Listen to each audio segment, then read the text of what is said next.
أعوذ بالله من الشيطان الرجيم.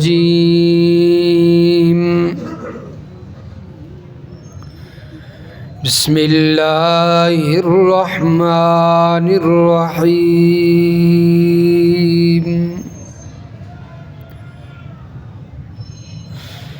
ورد الله الذين كفروا بغيظهم لم ينالوا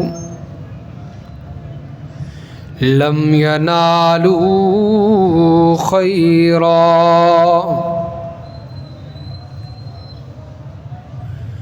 اور اللہ تعالی نے واپس لوٹا دیا کافروں کو ان کے غصے کے ساتھ،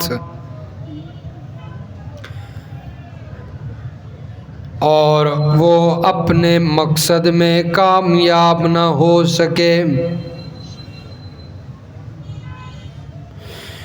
وَكَفَى اللَّهُ الْمُؤْمِنِينَ الْقِتَالَ،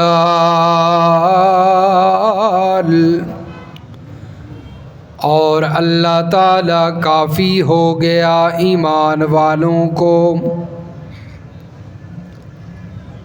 لڑائی کے اندر، جنگ کے اندر۔ وَكَانَ اللَّهُ قَوِيًّا عَزِيزًا، اور ہے اللہ تعالیٰ بڑا قوت والا، زبردست۔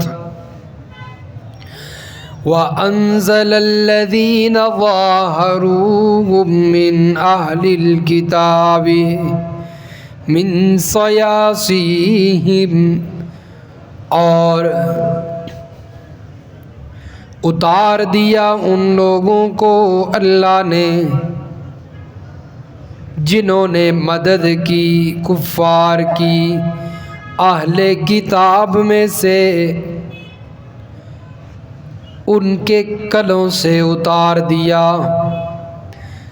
وَقَذَفَ فِي قُلُوبِهِمُ الرُّعْبَ فَرِيقًا تَقْتُلُونَ وَتَأْسِرُونَ فَرِيقًا، اور ڈال دیا ان کے دلوں کے اندر رعب، دبدبا، ایک جماعت جس کو تم قتل کرنے لگ گئے اور ایک جماعت جس کو تم نے قیدی بنا لیا۔ وَأَوْرَثَكُمْ أَرْضَهُمْ وَدِيَارَهُمْ وَأَمْوَالَهُمْ، اور اللہ نے تمہیں وارث بنا دیا ان کی زمینوں کا، ان کے گھروں کا، ان کے مالوں کا۔ وَأَرْضًا لَّمْ تَطَئُوهَا، اور ایسی زمین کا جس کو ابھی تک تم نے روندا نہیں، جس کے اوپر تم نے قدم نہیں رکھا۔ وَكَانَ اللَّهُ عَلَى كُلِّ شَيْءٍ قَدِيرًا، اور ہے اللہ تعالی ہر چیز پر قدرت رکھتا۔ سبحان ربک رب العزت عما یصفون، وسلام علی المرسلین، والحمد للہ رب العالمین۔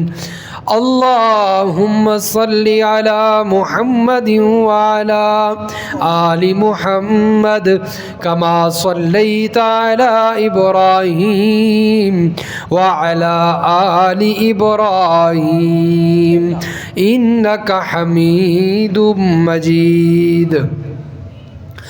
اللہم بارک علی محمد وعلی آل محمد کما بارکت علی ابراہیم وعلی آل ابراہیم انک حمید مجید۔ سورۃ الاحزاب کی آیت نمبر 25 سے لے کر آیت نمبر 27 تک تلاوت کی گئی ہے۔ گزشتہ آیات میں اللہ تبارک و تعالی نے اپنے محبوب پیغمبر امام الانبیاء رحمت کائنات صلی اللہ علیہ وسلم کا ذکر فرمایا اور مومنوں کا کردار بیان کیا۔ اب اللہ رب العزت کفار کی حزمیت کو بیان فرما رہے ہیں اور کفار کی ناکامی کو بیان کیا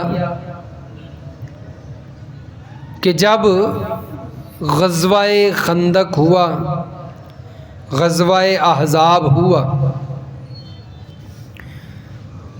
تو اس وقت کفار نے مسلمانوں کو بڑا پریشان کیا، مسلمانوں کو خندق کھودنی پڑی، اور یہ کفار خندق کے ڈر کی وجہ سے آگے تو نہ آتے کہ آگے بڑھے تو خندق کے اندر گر جائیں گے، لیکن پریشان کرتے، حتیٰ کہ ایک دن ایمان والوں کی نمازیں بھی قضا ہو گئیں، ظہر، عصر، مغرب، عشاء، پھر یہ نصف رات تک بالترتیب جو ہے وہ ایمان والوں نے اور صحابہ کرام نبی علیہ الصلاۃ والسلام کے ساتھ قضا کی انہوں نے نمازیں۔ تو بہرحال بہت زیادہ پریشانی بنی ایمان والوں کی، اور پھر آپ نے منافقوں کا بھی تذکرہ سنا ہے کہ انہوں نے بھی پریشان کیا۔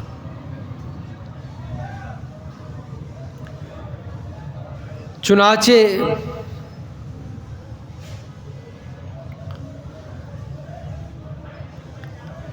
اللہ رب العزت نے صحابہ کرام کو، ایمان والوں کو مدد فرما کے فتح نصیب فرمائی اور فرمایا وَرَدَّ اللَّهُ الَّذِينَ كَفَرُوا، کفار اپنے غصے کے ساتھ واپس ہو گئے، اللہ نے انہیں رد کر دیا، واپس کر دیا۔ لم ينالوا خیرا، ان کا مقصد پورا نہ ہوا۔ مقصد تو یہ تھا، ارادہ یہ لے کر آئے تھے کہ ہم جو مدینہ کی ننھی منی ریاست ہے اس کو ختم کریں گے، اس کو نیست و نابود کریں گے، لیکن اللہ رب العزت نے ایمان والوں کی مدد فرمائی اور تیز طوفان، تیز آندھی آئی کہ جس کی وجہ سے کفار کی طاقت اور کفار کی جو ہتھیار، یہ ہر چیز جو ہے اکھڑ گئی۔ مفسرین لکھتے ہیں کہ جو ہانڈیاں چولہوں پر پڑی تھی وہ الٹی ہو گئیں، اتنے تیز طوفان تھا۔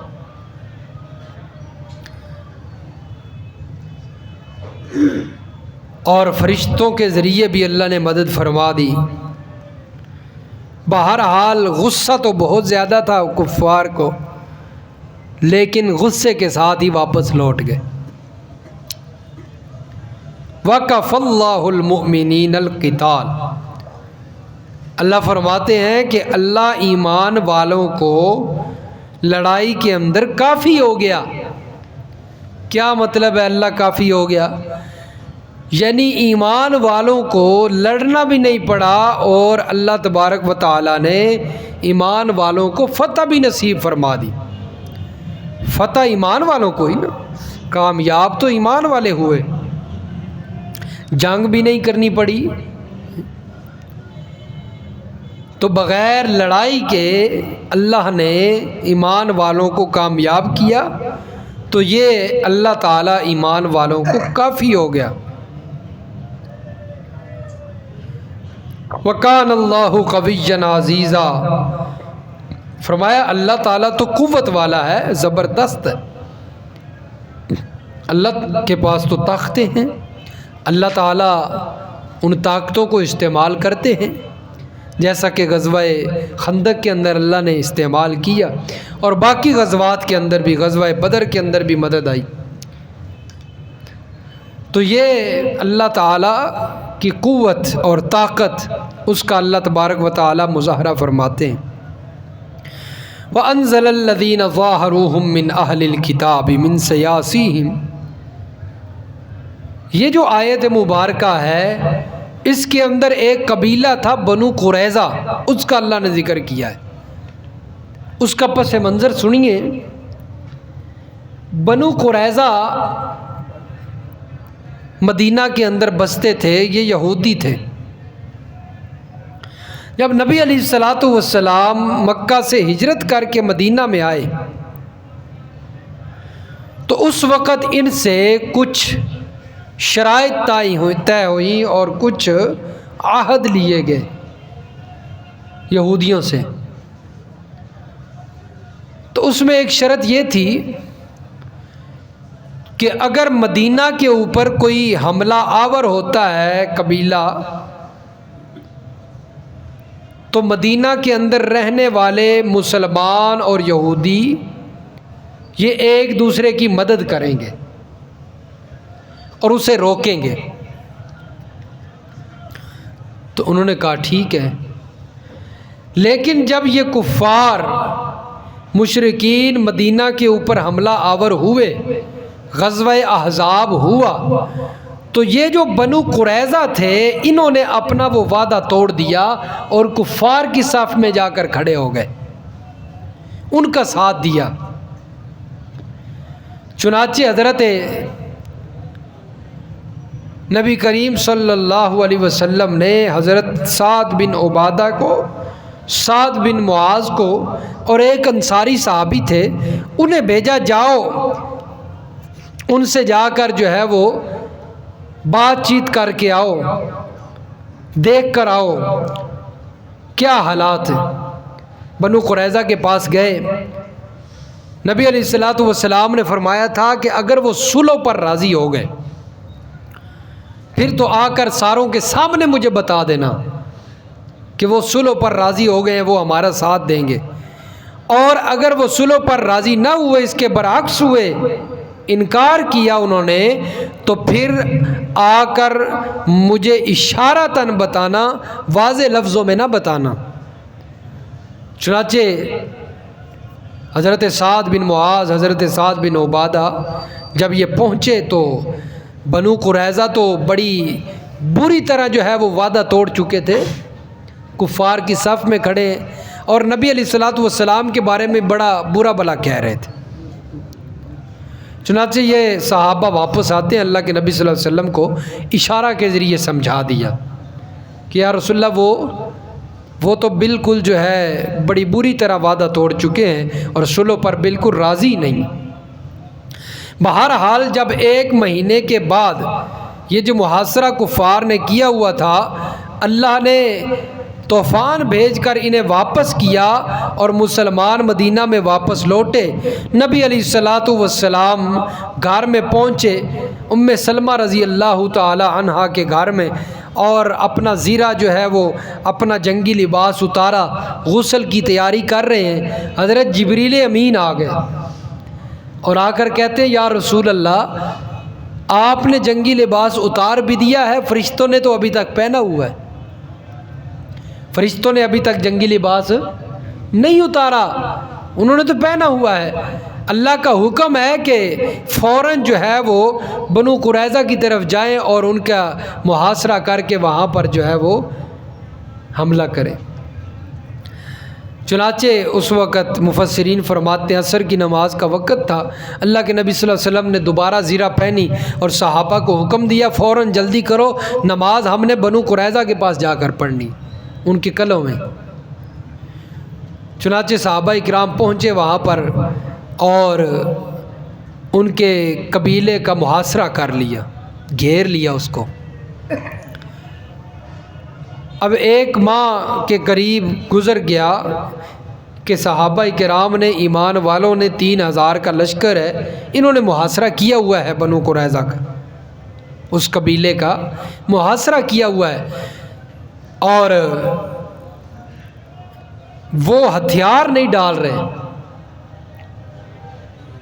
اللہ کے نبی فرماتے ہیں ہتھیار ڈال دو اور سب کچھ ہمارے حوالے کرو، لیکن وہ تیار ہی نہیں ہو رہے۔ جب راشن ختم ہو گیا، کھانا پینا ختم ہو گیا، انہوں نے کہا ہمارے ساتھ بات چیت کرو اور کچھ شرائط طے کرو۔ نبی علیہ السلام نے کہا ٹھیک ہے، آ جاؤ، شرائط طے کرو۔ چنانچہ انہوں نے شرط رکھی، حضرت سعد بن معاذ رضی اللہ تعالیٰ عنہ جو فیصلہ کریں گے ہمیں وہ قبول ہے۔ سعد بن معاذ رضی اللہ تعالیٰ عنہ کو تیر بھی لگ چکا تھا اس سے پہلے، اور پھر شہید بھی ہو گئے بعد میں، بازو کے اوپر تیر لگا تھا تو بعد میں شہید ہو گئے تھے۔ ان کے بارے میں کہنے لگے کہ یہ جو فیصلہ کریں گے ہمیں وہ فیصلہ منظور ہوگا۔ چنانچہ اللہ کے نبی نے حکم بھیجا، جاؤ حضرت سعد کو سواری کے اوپر بٹھا کر لے آؤ، کیونکہ زخمی تھے۔ تو سعد رضی اللہ تعالیٰ عنہ تشریف لے آئے، اور یہ اس بنو قریظہ کے حلیف تھے اور قریبی تھے، اس لیے حضرت سعد بن معاذ کے فیصلے پر وہ راضی ہوئے۔ لیکن یہ مسلمان ہو گئے تھے بعد میں حضرت سعد بن معاذ، اس کے باوجود انہوں نے حضرت سعد بن معاذ کے فیصلے کو جو ہے وہ قبول کیا۔ چنانچہ حضرت سعد بن معاذ رضی اللہ تعالیٰ عنہ تشریف لائے، انہوں نے آ کر فیصلہ کیا کہ بنو قریظہ کے جو جوان مرد ہیں ان کو قتل کر دیا جائے، اور ان کے بچوں کو اور لونڈیوں کو عورتوں کو غلام بنا لیا جائے، لونڈیاں بنا لیا جائے۔ چنانچہ اس فیصلے پر پھر عمل ہوا۔ ان کے جو جوان مرد تھے ان کو قتل کر دیا گیا، اور ان کے جو بچے تھے اور عورتیں ان کو غلام بنا لیا گیا، لونڈیاں بنا لیا گیا۔ حضرت سعد بن معاذ رضی اللہ تعالیٰ عنہ نے جو فیصلہ فرمایا تھا، نبی علیہ الصلوۃ والسلام نے اس فیصلے کی تائید بھی کی اور شاباش بھی دی، اور فرمایا تو نے بادشاہوں والا فیصلہ کیا، عقل مندی والا فیصلہ کیا، تو نے تورات کے مطابق فیصلہ کیا ہے۔ بہرحال اس آیت کے اندر ان کا ذکر آیا ہے کہ یہ جو بنو قریظہ تھے انہوں نے بدعہدی کی تھی، انہوں نے جو معاہدہ کیا تھا اس کو انہوں نے توڑا تھا۔ اللہ فرماتے ہیں وَأَنزَلَ الَّذِينَ ظَاهَرُوا مِنْ أَهْلِ الْكِتَابِ مِنْ صَيَاصِيهِمْ، اور اتار دیا اللہ نے ان لوگوں کو جنہوں نے اہل کتاب میں سے کفار کی مدد کی تھی، ان کے کلوں سے۔ انہوں نے مدد کی تھی نا، بنو قریظہ نے کفار کے ساتھ جا کر کھڑے ہو گئے، ان کی صف میں کھڑے ہو گئے۔ وَقَذَفَ فِي قُلُوبِهِمُ الرُّعْبَ فَرِيقًا، اور ڈال دیا ان کے دلوں کے اندر رعب، کیونکہ وہ آتے ہی نہیں تھے نیچے، کہتے تھے ہم نہیں نکلیں گے۔ صحابہ نے محاصرہ کیا ہوا ہے، لیکن جب ان کے دلوں کے اندر اللہ نے رعب ڈالا پھر وہ راضی ہوئے کہ ہم حضرت سعد بن معاذ کے فیصلے پر عمل کریں گے۔ فریقاً تقتلون، فرمایا ایک جماعت کو تم قتل کرنے لگ گئے اور ایک جماعت کو تم نے قیدی بنا لیا، یعنی مردوں کو قتل کر دیا، جوان مردوں کو، عورتوں کو اور بچوں کو قیدی بنا لیا۔ تو اسی کا ذکر اللہ نے یہاں پر فرمایا ہے۔ تو جب ایمان والوں کا ایمان مضبوط ہو جاتا ہے، اللہ پر بھروسہ ہو جاتا ہے، تو مقابلے کے اندر جتنا مرضی کفر آ جائے اللہ ان کے دلوں کے اندر ایمان والوں کا رعب بٹھا دیتے ہیں، دبدبہ بٹھا دیتے ہیں۔ جیسا کہ یہ دیکھیں ایک اور مقام ہے، غزوہ احد کا موقع ہے، وہاں پر بھی اللہ تبارک و تعالی اس چیز کا ذکر فرماتے ہیں۔ پارہ نمبر 4 نکالیں جی، پارہ نمبر 4،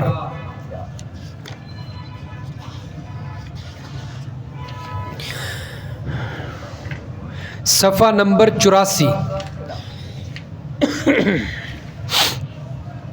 صفحہ نمبر 84، سورت آل عمران کی آیت نمبر جی 151۔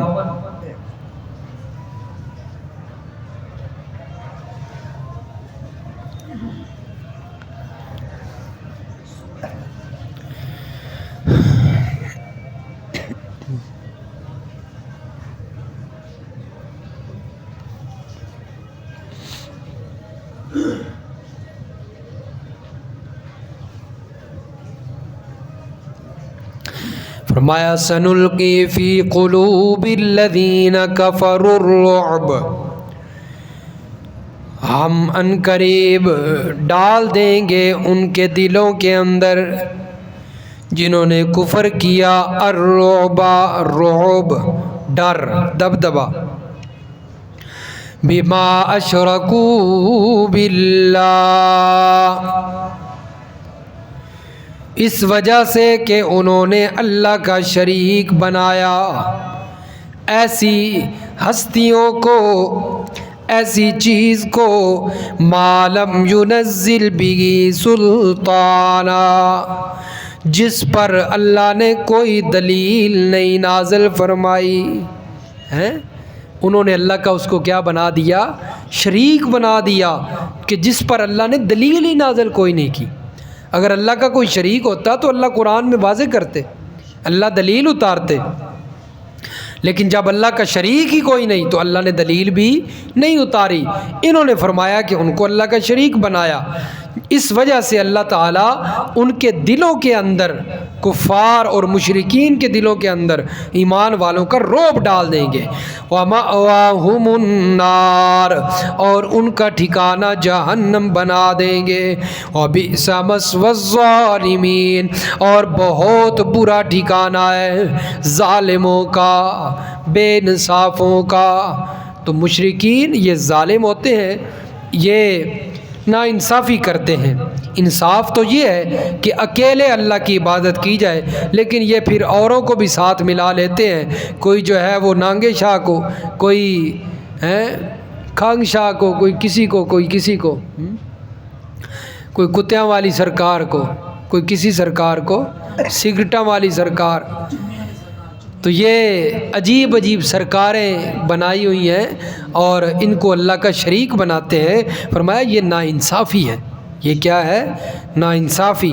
انصاف یہ ہے کہ یہ پیشانی صرف اور صرف ایک اللہ کے سامنے جھکنی چاہیے۔ چنانچہ اللہ تبارک و تعالی نے یہ اعلان فرمایا ہے کہ جب ایمان والوں کا ایمان مضبوط ہو جاتا ہے اور وہ صرف ایک اللہ پر بھروسہ کرتے ہیں، اللہ کے سامنے وہ جھکتے ہیں اور کسی کے سامنے نہیں جھکتے، تو فرمایا پھر امریکہ کے دل کے اندر اللہ رعب ڈال دیتا ہے۔ لیکن اب امریکہ کے سامنے مسلمان جھکے ہوئے ہیں، کیوں؟ کیونکہ ایمان ہی کوئی نہیں مضبوط، نام کے مسلمان ہیں، اندر اسلام کوئی نہیں، اس لیے امریکہ کے سامنے جھکے ہوئے ہیں۔ اگر دل میں اسلام ہوتا تو پھر امریکہ جھکتا، یہ نہ جھکتے۔ ہاں، تو اس لیے یہ اللہ نے قانون بنا دیا ہے اور اللہ نے وعدہ کیا ہے، وَأَنْتُمُ الْأَعْلَوْنَ إِن كُنتُم مُؤْمِنِينَ، اگر تم ایمان والے ہوئے تو تم ہی بلند رہو گے، تم کبھی جو ہے وہ پست نہیں ہوگے۔ لیکن آج مسلمان پست کیوں ہیں، ذلیل کیوں ہیں؟ کیونکہ ایمان نہیں ہے۔ بہرحال اللہ تبارک و تعالی نے غزوہ احزاب کے موقع پر ایمان والوں کی مدد فرمائی اور بنو قریظہ کے جو لوگ تھے ان کے دلوں میں رعب ڈال دیا۔ وَأَوْرَثَكُمْ أَرْضَهُمْ وَدِيَارَهُمْ وَأَمْوَالَهُمْ، اور فرمایا اللہ نے تمہیں وارث بنا دیا ان کی زمینوں کا، ان کے گھروں کا، ان کے مالوں کا، اور ایسی زمین کا اللہ نے وارث بنایا کہ جن پر تم نے قدم بھی نہیں رکھا تھا۔ تو یہ بنو قریظہ کی جتنی پھر زمینیں تھیں، ان کے محلات، ان کے گھر، قلعے، ان کے مال، جتنا مال دولت تھا وہ سارے کا سارا مال غنیمت کی صورت میں مسلمانوں کو پھر ملا۔ تو اس لیے اللہ تبارک و تعالی پھر انسان جب ایمان مضبوط ہو جاتا ہے تو اس وقت پھر اللہ تعالی بہت ساری چیزوں سے نوازتے ہیں، زمینیں بھی ملتی ہیں، ہر چیز ملتی ہے۔ لیکن آج مسلمان رو رہا ہے، مسلمان ذلیل ہو رہا ہے، بھوک سے مر رہا ہے، اسی وجہ سے مر رہا ہے کہ اسلام نہیں ہے، ایمان نہیں ہے۔ جب ایمان مضبوط ہوگا تو بھوک خود بخود ختم ہو جائے گی۔ ایمان کمزور ہوتا ہے تو اللہ کی طرف سے بھوک بھی آتی ہے، ذلت بھی آتی ہے، رسوائی بھی آتی ہے۔ وَكَانَ اللَّهُ عَلَىٰ كُلِّ شَيْءٍ قَدِيرًا، فرمایا ہر چیز پر اللہ تعالیٰ قدرت رکھتا ہے۔ اب یہ دیکھ کہ جتنے اللہ تعالیٰ نے یہاں پر ان آیات کے اندر جتنی نسبتیں کی ہیں وہ ساری اپنی طرف کی ہیں، کہ اللہ نے تمہیں وارث بنایا، کس نے وارث بنایا؟ اللہ نے تمہیں وارث بنایا۔ اللہ کافی ہو گیا، اللہ طاقتوں والا ہے، اللہ زبردست ہے۔ اللہ نے ان کے دل کے اندر رعب ڈال دیا، اللہ نے ان کفار کو ذلیل و رسوا کر کے واپس لوٹا دیا۔ ساری نسبتیں اللہ نے کس کی طرف کی؟ اللہ کی طرف کی، اپنی طرف کی، حالانکہ وہاں پر اللہ کا نبی بھی موجود تھا کہ نہیں؟ اللہ کے نبی بھی موجود تھے نا، غزوہ خندق کے اندر بھی اللہ کے نبی ہیں۔ جب بنو قریظہ کا محاصرہ کیا گیا اس وقت بھی اللہ کے نبی موجود تھے، لیکن نسبتیں اللہ نے ساری اپنی طرف کی، سمجھایا کہ میں ہی کافی ہوتا ہوں ایمان والوں کو، میں ہی جو ہے وہ کفار کے دلوں میں رعب ڈالتا ہوں، میں ہی طاقتوں والا ہوں۔ نبی اور علی یہ طاقتوں والے، ان کے پاس اختیار، فرمایا تمہیں وارث بناتا ہوں، وہ بھی میں بناتا ہوں۔ اس لیے اللہ وارث کہا کرو، اللہ نبی وارث نا، کیونکہ وارث کون ہے؟ اللہ ہے، اللہ ہی وارث بناتا ہے نا، ساری زمین اللہ کی ہے۔ ان الارض للہ یورثھا من یشاء من عبادہ، فرمایا یہ زمین ساری کی ساری کس کی ہے؟ کس کی ہے؟ تو پھر تسی کیوں لڑتے ہو؟ تسی کیوں زمینہ پیچھے لڑتے ہو؟ زمین تے ساری اللہ دی ہے۔ ان الارض للہ یورثھا، فرمایا زمین ساری کی ساری اللہ کی ہے، یورثھا من یشاء من عبادہ، اور وہ جسے چاہتا ہے اپنے بندوں میں سے وارث بنا دیتا ہے۔ تو اس لیے اللہ نے ساری نسبتیں اپنی طرف کر کے مسئلہ سمجھایا کہ وارث بھی میں ہوں، طاقتوں والا بھی میں ہوں، اور کافی ہونے والا بھی میں ہوں، اور مدد کرنے والا بھی، مددگار بھی میں ہوں، حاجت روا بھی میں ہوں، مشکل حل کرنے والا بھی میں ہوں، کفار کو مغلوب کر کے ایمان والوں کو غلبہ دینے والا بھی میں اکیلا اللہ ہوں۔ اور سن لیجیے آخر میں اللہ نے فرمایا علی کل شیء قدیر، ہر چیز پر اختیار اور قدرت رکھنے والا بھی میں اکیلا اللہ ہوں۔ اللہ سمجھ نصیب فرمائے، عمل کی توفیق عطا فرمائے۔ الحمدللہ رب العالمین۔